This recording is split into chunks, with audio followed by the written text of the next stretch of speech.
बिस्मिल्लाहिर्रहमानिर्रहीम। अस्सलाम वालेकुम नाज़रीन, आप यूट्यूब चैनल देख रहे हैं। मैं इमरान खान हूँ। नाज़रीन, एक बहुत बड़ा सवाल पैदा हो गया कि क्या भारत पाकिस्तान पर हमला करने वाला है। मेरी इत्तला के मुताबिक पाकिस्तान में बहुत हाई अलर्ट है इस हवाले से, और पाकिस्तान के वज़ीर दिफा ने स्टेटमेंट भी दिया है, ख्वाजा आसिफ ने। आपको पता है ख्वाजा आसिफ दिफा के नुक्ता नज़र से स्टेटमेंट तो दे नहीं सकते जब तक कि पाकिस्तान की मिलिट्री एस्टेब्लिशमेंट उन्हें ना कहे। तो पाकिस्तान को इस वक्त ये क्यों कहना पड़ा और क्यों पाकिस्तान की मिलिट्री इस वक्त हाई अलर्ट पे है और भारत की जानिब से हमले का खदशा क्यों बढ़ गया है, इसको जानने के लिए आपको ज़रा थोड़ा सा बैकग्राउंड में जाना पड़ेगा और ये सिचुएशन, इसका एनालिसिस आपको करना पड़ेगा। एक तो देखें, पाकिस्तान और यूएई के हालात ख़राब हो गए और भारत के यूएई के साथ सबसे शानदार ताल्लुकात हैं दुनिया में। यूएई के अंदर दुनिया के सबसे ज़्यादा बाशिंदे जो रहते हैं वो भारत के हैं। यूएई की अपनी आबादी इतनी नहीं है जितनी आबादी वहां पे भारतीयों की है, तो अमली तौर पे यूएई के ऊपर भारत का कंट्रोल है। और पाकिस्तान के ताल्लुकात यूएई के साथ बिगड़ गए क्योंकि यूएई पाकिस्तान से बार बार पैसे वापस मांग रहा था। देखिए, उन्होंने पाकिस्तान पे बड़ा एहसान किया है, हमें उनका एहसानमंद होना चाहिए, लेकिन पाकिस्तान के मिलिट्री एस्टेब्लिशमेंट के अकाउंट्स, पाकिस्तान की फौज से जुड़े हुए जो अकाउंट्स हैं, वो लगातार तज़हीक कर रहे हैं यूएई की कि हमें उनको पैसे वापस देने पड़ रहे हैं, उनके मुंह पे मारो पैसे, ए कायदे लहूती, उस रिस्क से मौत अच्छी, पता नहीं कभी कुछ, ये यूएई को ताने कस रहे हैं। हालांकि इतने सालों तक उन्होंने ये पैसा, लगभग 2 दहाइयों से ज़्यादा हो गए, पैसे का एक बड़ा हिस्सा आज भी पाकिस्तान के अकाउंट में उन्होंने रखा हुआ था। उनका शुक्रिया अदा करके, उनका एहसान मान के, इज्जत के साथ उन्हें पैसे वापस करने चाहिए थे।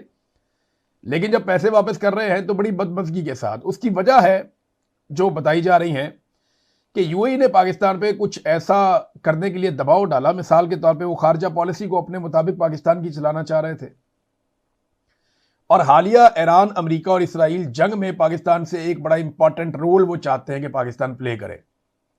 पाकिस्तान ये कर नहीं सकता, पाकिस्तान के अंदर आग लग जाएगी। और पाकिस्तान के जर्नैल ये बात अच्छी तरह जानते हैं कि वो अंदर से टूट फूट का शिकार हो जाएंगे अगर वो इस लड़ाई के अंदर आंखें बंद करके उतर गए तो। अब दुनिया से वादे इन्होंने बहुत बड़े बड़े किए हुए थे, अमेरिका से इतने वादे किए हुए, उनकी आंख के तारे बन गए थे। ये वादे पूरे नहीं कर पा रहे। अभी तक बगराम एयरबेस आसिम मुनीर साहब अमेरिका को लेकर नहीं दे सके। वहां ईरान के साथ जंग भी शुरू हो गई है, डोनाल्ड ट्रंप को जरूरत है बगराम एयरबेस की, वो मांग भी चुका है, लेकिन आसिम मुनीर साहब अभी तक बगराम एयरबेस अमेरिका को नहीं लेकर दे सके। फिर जो सऊदी अरब के लिए जो वादे किए गए थे, बगैर सोचे समझे वहां पे एक मुआहदा कर दिया, वो मुआहदा भी पूरा नहीं कर सके, यूएई के मेयार पे भी पूरा नहीं उतर सके। हालांकि इन्होंने उनकी बहुत पॉलिश की और यूएई को लगता था जैसे ये हमारे सबसे ज्यादा वफादार है, लेकिन वो भी नहीं हुआ। तो इंडिया को तो ऐसा मौका चाहिए था। इंडिया ने, आपको याद है, उन्होंने कहा था कि ऑपरेशन सिंदूर हमारा जारी है, उसमें सिर्फ वक्फा आया, और वो इंतजार कर रहे थे कि पाकिस्तान के ऊपर से वो हाथ कब उठते हैं जिनके बलबूते पे पाकिस्तान गेम डालता है। चाइना के मामला तो आपके सामने, चाइना ने पैसे वापस मांगे, उन्होंने कहा पैसे दो, हमारे ड्यूज क्लियर करो। अब ये जो चाइना ने पैसा मांगा है और जिस तरीके से मांगा है, और बॉडी लैंग्वेज अगर आप देखें इसहाक डार के साथ खड़े होकर जिस तरह चीनी वजीर खारजा बात कर रहे थे, वो नजर आ रहा था कि वो दे आर नॉट हैप्पी। और ये बात अब मैं आपको जिम्मेदारी के साथ बता रहा हूं कि जो लोग फॉरेन ऑफिस को कवर करते हैं, जो सीनियर सहाफी हैं, उनसे मेरी बात हुई, उन्होंने कहा जी जनरल बाजुआ ये पॉलिसी लेकर आया था कि चीन को हटाओ और अमेरिका को लाओ। जनरल बाजुआ ने इस पॉलिसी पे इमरान खान के दौर में ही काम शुरू कर दिया था। इमरान खान के दौर में भी कुछ वुज़रा इस काम के लिए इस्तेमाल हुए, कुछ जानते हुए कुछ अनजाने में, लेकिन चाइना तब भी नाराज हो गया था। ये बात ठीक है, इमरान खान के दौर में भी वो कुछ हद तक नाराज हो गया था, और जनरल बाजुआ की यह पॉलिसी थी। जनरल आसिम मुनीर ने आने के बाद 100% यकीनी बनाया उस काम को जो बाजुआ के दौर में 70%, 60% हो रहा था। अब चाइना को बच्चा तो नहीं है, वो दुनिया के अंदर सुपर पावर बनने जा रहा है। वो दुनिया का एक बेहतरीन, पूरी दुनिया में तजारत करते हैं, दुनिया की अलग अलग कौमों को मिलते हैं, उनको पता है कि कौन क्या कर रहा है और मामला कहां से चल रहा है। मैं चाइना का एक बड़ा जबरदस्त उनका एक अकाउंट है चीन का, मैं वहां पे एक उनकी एस्टेब्लिशमेंट से करीब समझे वाले चीनी स्ट्रेटेजिक तजियाकार हैं, ये अकाउंट है, और इसकी एक पोस्ट है, उसके ऊपर बड़ा वबेला पाकिस्तान में मचा हुआ है। वो पोस्ट है क्या, जरा पहले आप वो पोस्ट देखें, आपको आइडिया हो जाएगा। और ये चीनी एस्टेब्लिशमेंट के करीब समझा जाने वाला अकाउंट है। ये कहता क्या है? वो कहता है जी, पाकिस्तान के बारे में हाल ही में बहुत सी खबरें गर्दिश कर रही हैं और इनमें ज्यादातर का ताल्लुक मौजूदा हुकूमत के दिखावे और तवज्जो हासिल करने वाले सफारती अंदाज से है, जो महज नुमाइशी है और हकीकत से खाली है। नंबर 1, उसने कहा जी, अरब ममालिक का पाकिस्तान से अपने वाजिबुल अदा कर्जों की वापसी का मुतालबा करना। वो कर्जे जो पहले रोल ओवर हो जाते थे, सच मालूम होता है ये वाज़े तौर पर, और पाकिस्तान की जानिब से उनके साथ जो वायदे किए गए थे वो पूरे नहीं पाकिस्तान कर रहा, तो वो मायूस हो गए हैं। ज़रूरत से ज़्यादा वादे पाकिस्तान ने सऊदी अरब के साथ और यूएई वगैरह के साथ कर दिए थे, ये उन्होंने बताया। दूसरा कहते हैं कि जहां तक पाकिस्तान के चीन से J-35 लड़ाका तैयारे खरीदने का ताल्लुक है, तो ये एक झूठी खबर है। पाकिस्तान के पास ऐसे तैयारे खरीदने के लिए पैसे ही नहीं है। इसके अलावा चीन को खदशा है कि पाकिस्तान अमेरिका और तुर्की को खुफिया मालूमात फराहम कर सकता है। मजीद ये कि चीन के नुक्ता नज़र से भारत के पास अभी तक स्टेल्थ फाइटर तैयारे है ही नहीं, लिहाजा पाकिस्तान को इनकी ज़रूरत भी नहीं है। नंबर 3, पाकिस्तान की मेज़बानी में होने वाले अमेरिका और ईरान के जो मुज़ाकरात हैं उनमें कोई पेशरफ्त नहीं हुई। चीन ने जामिन के तौर पर काम करने की पाकिस्तान की दरख्वास्त पर कोई जवाब नहीं दिया और पाक चीन 5 नुकाती मुश्तरका एलामिया महज लफाजी का मजमुआ था। तमाम झूठी खबरों के बावजूद अब तक किसी भी आला अमरीकी या ईरानी एहलकार ने मुज़ाकरात के लिए पाकिस्तान का दौरा नहीं किया। ये सिर्फ एक वेन्यू बनाकर पेश कर रहे थे, बस इतना ही। यानी वो थोड़े दिन पहले मुतीउल्लाह जान साहब भी कह रहे थे कि पाकिस्तान का किरदार इतना ही होगा जैसे शादी में शादी हाल वालों का होता है। ईरान और अमेरिका अगर मुज़ाकरात करते हैं पाकिस्तान में तो वो कहते हैं वो भी नहीं हुआ, कोई भी नहीं आया। फिर ये चाइनीज तज्जियाकार ये भी बताते हैं कि ये एक अकाउंट है, मैं इसकी शक्ल कोई नहीं है, याद रखिएगा, लेकिन इसकी अगर आप सारी डिटेल में जाकर देखें तो आपको वही मिलता है जो चाइनीज एस्टेब्लिशमेंट है। तो ये ऐसा इसके बारे में तासुर है कि ये उनका आदमी है। जैसे पाकिस्तान के अंदर बेशुमार अकाउंट है, वो काम करते हैं, जो मर्जी करते रहते हैं, गालम गलोच भी करें, को उन्हें पूछने वाला भी नहीं है। तो वो ये कहते हैं कि एक मुस्बत पेशरफ्त ये है कि पाकिस्तान और तालिबान के दरमियान अमन मुज़ाकरात हो रहे हैं। चीन इसकी हौसला अफजाई कर रहा है और ऐसा लगता है कि दोनों फरीक किसी ना किसी मफामत पर पहुंच गए हैं। अब ये चाइना ने ज़बरदस्ती करवाया, पाकिस्तान और अफगानिस्तान को बिठाकर जंगबंदी करवाई है, ये मैंने आपको पहले भी बताया था।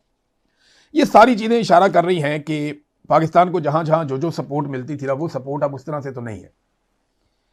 तो इंडिया क्या वाकई इस मौके से फ़ायदा उठाएगा और पाकिस्तान के ऊपर एक हमला करेगा? देखिए ना, डोनाल्ड ट्रंप की ख्वाहिशात पाकिस्तान पूरी नहीं कर रहा, इसराइल की ख्वाहिशात पाकिस्तान पूरी नहीं कर रहा, यूएई की ख्वाहिशात पाकिस्तान पूरी नहीं कर रहा, सऊदी अरब की ख्वाहिशात पाकिस्तान पूरी नहीं कर रहा, चाइना को पाकिस्तान से शिकवे और गिले हैं। तो ऐसे में इंडिया को इससे बेहतर मौका क्या मिलेगा? ये अगर वाकई पाकिस्तान तैयारी कर रहा है और हाई अलर्ट पे चला गया है और वजीर दिफा जो है इस किस्म के खदशात का इजहार कर रहा है कि फॉल्स फ्लैग ऑपरेशन इंडिया में होने वाला है, जिसके नतीजे में इंडिया पाकिस्तान पे अटैक कर सकता है, हम ज्यादा तगड़ा जवाब देंगे, वो तो जब वक्त आएगा उसके ऊपर तब बात करेंगे। लेकिन क्या इंडिया अटैक करने वाला है? यह सवाल पूरी शिद्दत से पूछा जा रहा है, मेरे ख्याल में जायज पूछा जा रहा है। इसकी वजूहात हैं कि यह सवाल इस वक्त उठाया जाए। दावे किए जाते थे जी दुनिया के फैसले पाकिस्तान कर रहा है, यह भी थोड़े दिन पहले कह रहे थे कि दुनिया के फैसले पाकिस्तान कर रहा है, और पाकिस्तान पहले अपने फैसले तो कर ले। ईरान से तेल ले नहीं सकते, पाइपलाइन बिछा नहीं सकते, रशिया से तेल ले नहीं सकते, जो 20 वहां से टैंकर्स निकले हैं आबना हुरमज में से, वो किधर गए ये बता नहीं सकते। वो कहते नहीं 2 हमारे हैं, बाकी पता नहीं किसके हैं। किसके हैं भाई, बताओ तो सही। पाकिस्तानी झंडा लगा के किसको नवाज दिया आपने? पाकिस्तानियों की तो पीठ में चिरा घोंप दिया आपने। यहां तो पेट्रोल महंगा कर दिया, बेशुमार महंगा कर दिया। पाकिस्तानियों को क्या मिला? हमारे झंडे लगाकर तेल कौन ले गया? भाई पाकिस्तानी परचम जो है वो पाकिस्तानियों का है ना, मलकियत हमारी है। हमारे झंडे लगाकर तेल कौन ले गया और उसमें पाकिस्तान की कौम को क्या मिला और किसने कितना कमीशन खाया? इसका कोई जवाब है किसी के पास? ये सारी चीजों की इंक्वायरी होनी चाहिए। बहरहाल अपने फैसले जनाब हम कर नहीं सकते, दुनिया के फैसले करेंगे हम। हमारा बजट तक तो आईएमएफ बना रहा है, खुद तो हम बजट भी नहीं बना पा रहे बदकिस्मती से।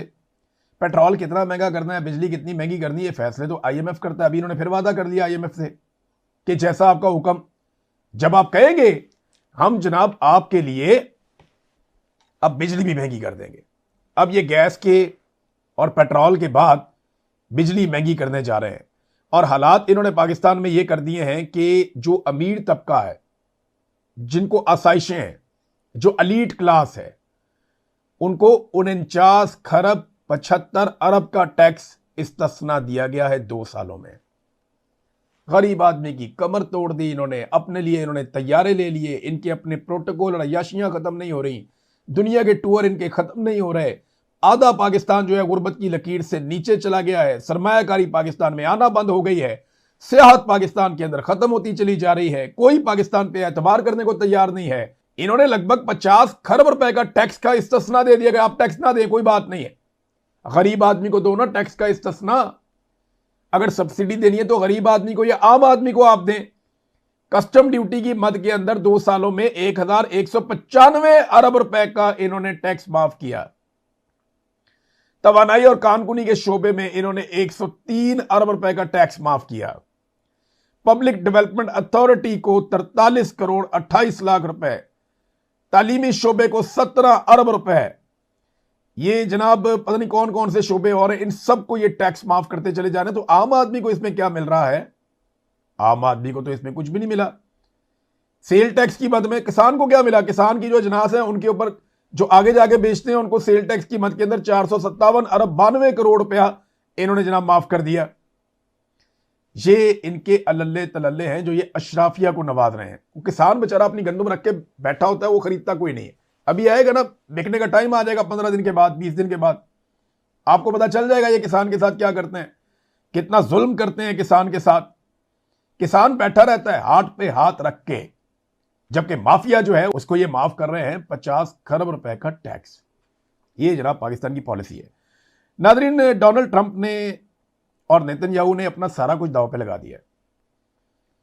यानी इस वक्त जो लड़ाई चल रही है ना अमेरिका में, जिस तरह उन्होंने अपना आर्मी चीफ हटा दिया है, जिस तरीके से वो जर्नैलों की छुट्टी करा रहे हैं, जिस तरीके से अपने रास्ते में आने वाली हर रुकावट को हटा रहे हैं, तो मुकाबला इस वक्त डोनाल्ड ट्रंप के अपने करीबी साथियों और नेतन्याहू की पूरी लॉबी का मुकाबला इस वक्त चल रहा है उन अमरीकियों के साथ जो अमरीका को सबसे पहले नंबर पर रखना चाहते हैं, सबसे आगे रखना चाहते हैं। और ये याद रखिएगा, सर्वाइवल की लड़ाई है। सबसे पहले तो आप नेतन्याहू को ले लेना, क्योंकि इन लोगों का सब कुछ दांव पे लगा हुआ है। नेतन्याहू को पूरी दुनिया में कहीं भी पनाह नहीं मिलेगी। अगर वो ये जंग हार जाता है और मकासद पूरे नहीं कर सकता, तो पूरी दुनिया में नेतन्याहू को कहीं पे भी पनाह नहीं मिलेगी। वो एक जंगी मुजरिम है, उसके साथ बहुत बुरा होगा। डोनाल्ड ट्रंप, उसकी सारी एम्पायर, उसने तो अपने बच्चों का भी सोचा हुआ है कि मेरे बच्चे कहां कहां पे क्या क्या करेंगे। वो तो बहुत बड़ी एम्पायर बनाकर बैठा हुआ है। तो डोनाल्ड ट्रंप का क्या बनेगा? बहुत बुरे हालात हैं। पीट हेग्सेट जो अमरीकी वजीर जंग है, वजीर दिफा है, अब उसके मामलात ये हैं कि अब उसको जंगी मुजरिम करार दिया जा रहा है। उसके बारे में हर तरफ ये बात की जा रही है कि जंगी मुजरिम है और वो अपनी खाल बचाने के लिए अपने जर्नैलों की कुर्बानियां दे रहा है। बहरहाल ये मुझे बड़ा अच्छा लगा कि वो अपने जर्नैल को हटा सकते हैं, वरना नॉर्मली ऐसा होता नहीं है। पूरी दुनिया के अंदर जर्नैल बड़े तगड़े होते हैं। पाकिस्तान में तो इतने तगड़े होते हैं कि वजीर आजम को और सदर को ही हटा देते हैं जर्नैल, लेकिन वहां पे वजीर दिफा जर्नैलों को, खास तौर पे आर्मी चीफ को हटा गया। अब यहां तक स्टेटमेंट दे दिया पीट हेग्सेट ने कि अमरीकी फौजी हजरत ईसा के लिए लड़ रहे हैं। ये इसको मजहब का रंग दे दिया कि जनाब लड़ो तो सही, आओ तो सही।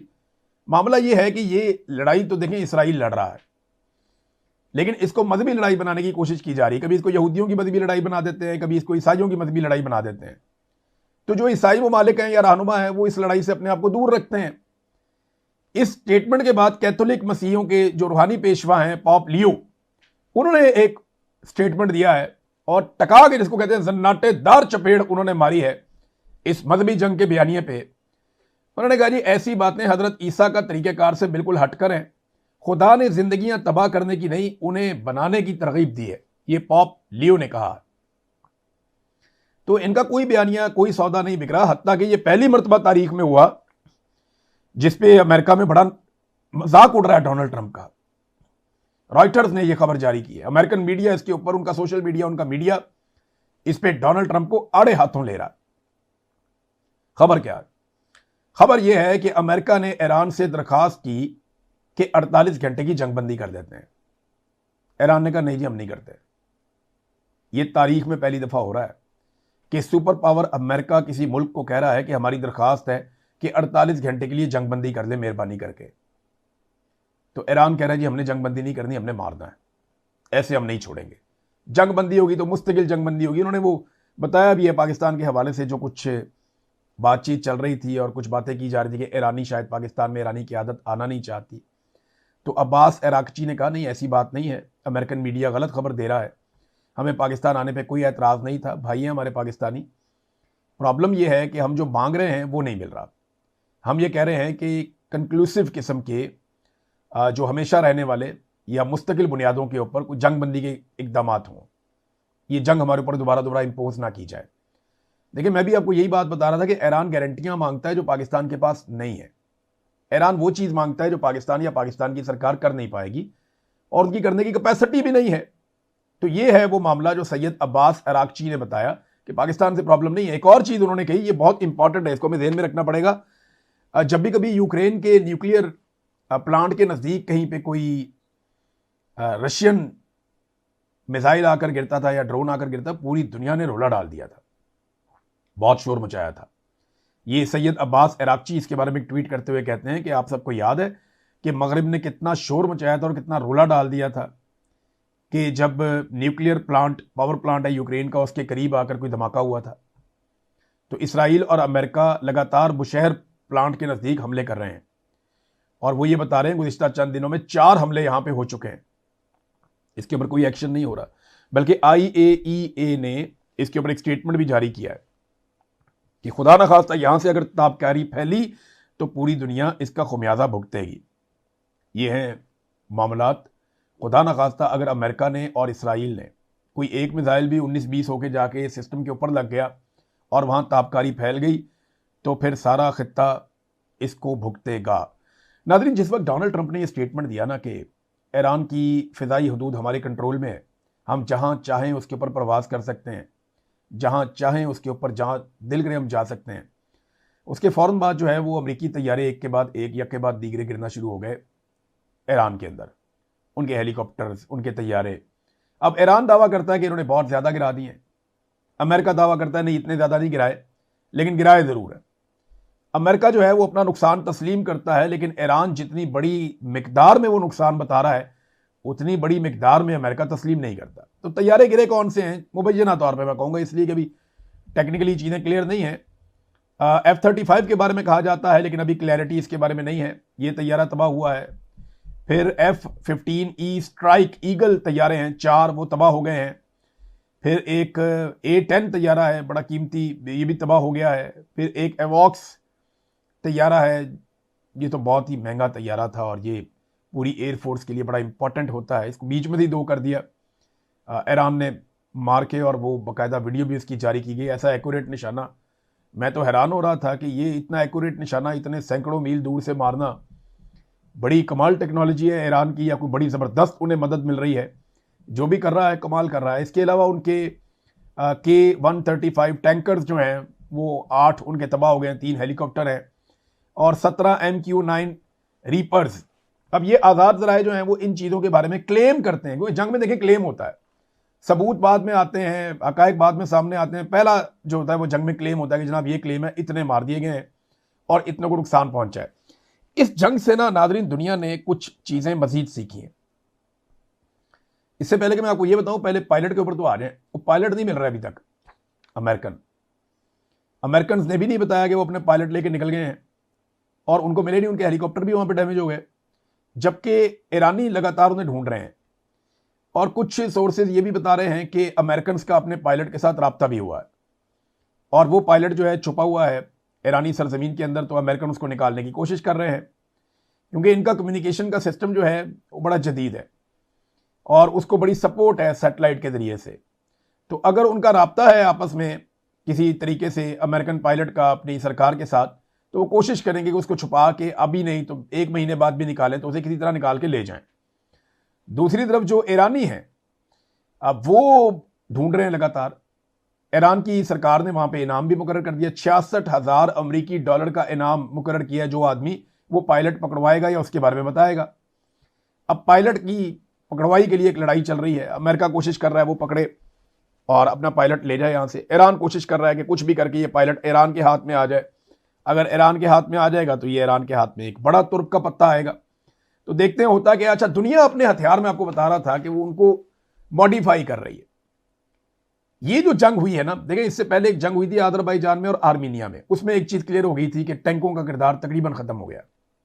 ये भी जितने टैंक इसराइल के तबाह कर दिए हैं हिजबुल्लाह ने, वहां पे भी आपको पता चल जाना चाहिए। तो टैंक अब उतना इंपॉर्टेंट रहा नहीं है, अब ड्रोन बहुत इंपॉर्टेंट है।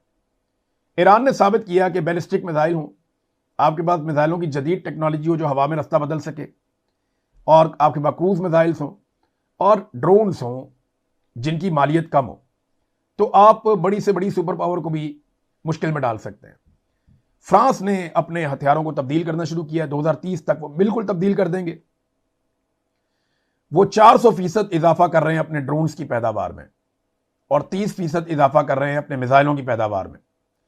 यानी अब वो एयरफोर्स पे बाकी चीजों पे इतनी तवज्जो नहीं देंगे। आपको अगर अपने मुल्क का दिफा करना है, आपके पास ड्रोन और मिसाइल होने चाहिए बस, और एक डिफेंस सिस्टम आपके पास होना चाहिए, एयर डिफेंस सिस्टम, जो ममालिक के पास होता भी है। अब इसके ऊपर काम कर रहा है फ्रांस। बाकी जो यूरोपीय ममालिक हैं या दीगर जो ममालिक हैं दुनिया के, उन्हें भी ये बात समझ आ गई है। पाकिस्तान समेत सारी दुनिया को ये बात समझनी पड़ेगी कि मिसाइलों का, एयर डिफेंस सिस्टम का और ड्रोन्स का दौर है ये। जो ममालिक जितने ज़्यादा ये बनाएगा वो उतना ज़्यादा कामयाब होगा अगर उसकी लड़ाई होती है तो। नादरीन, इस वक्त अमेरिकी ट्रांसपोर्ट तैयारे बहुत बड़ी तादाद में मिडल ईस्ट की तरफ आ रहे हैं और ये लगातार उनकी नकलो हरकत देखी जा रही है। ये तैयारे अमेरिकन फौजियों को, अमेरिकन फौजी साजो सामान को लेकर मिडल ईस्ट में पहुंच रहे हैं। तो इसका मतलब आप ये समझ लीजिए कि लड़ाई खत्म होने नहीं जा रही। अगर तो डोनाल्ड ट्रंप को फेस सेविंग नहीं मिलती, अगर तो नेतन्याहू को फेस सेविंग नहीं मिलती, तो ये दो लोग इस लड़ाई को उस नहज तक ले जाएंगे कि ये खित्ता आग के अंदर जलेगा। क्योंकि जिस हिसाब से यहां पे बारूद पहुंचाया जा रहा है, हथियार पहुंचाए जा रहे हैं, अगर ये बारूद जला और ये हथियार चले तो इस पूरे खित्ते में आग लगेगी। और इस वक्त अगर इंडिया पाकिस्तान के साथ कोई एडवेंचर कर देता है, जैसा कि मैंने आपको शुरू में बताया, उसके इम्कानात बढ़ रहे हैं, पाकिस्तान के वजीर दिफा ने भी कहा, तो ये पूरा खित्ता एक अजीबोगरीब लड़ाई की लपेट में आ जाएगा। अब तक के लिए इतना ही। अपना ख्याल रखिएगा, अपने इस चैनल का भी। अल्लाह हाफिज़।